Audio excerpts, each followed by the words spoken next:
ಹಿಂಸೆ ಪಾಪ ಮಾಡಲ್ಲ, ಸುಮ್ಮನೆ ಇಟ್ಕೊಳತ್ತೆ ಅಷ್ಟೇ.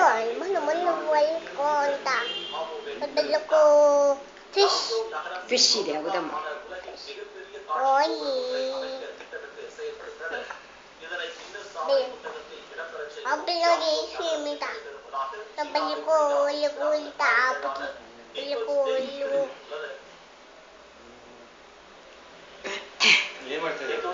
ಇದು ಆಚೆ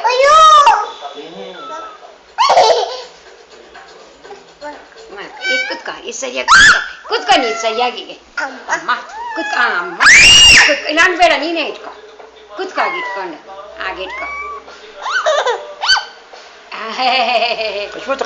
ಇಲ್ಲ ಮುತ್ತಿನ ಈಗ ಅನ್ನೋ ಲಕ್ಷಣ. ಅದು ಆ ಲಕ್ಷಣ ಯಾರು ಕಚ್ಬಿಟ್ಟೆ ಮತ್ತೆ ಕಚ್ಚರಿನೂ ಸಹ ಮುಟ್ಟಲ್ಲ, ಬಿಟ್ಬಿಡತ್ತೆ ಅಷ್ಟೇ. ಕಚ್ಚುತ್ತೆ ಎಲ್ಲ ಮಾಡ್ತೀನಿ ಸುಮ್ಮನೆ ಆಮಾಸೆ ಎತ್ಕೊಂಡು ಹೋಗ್ತೀನಿ.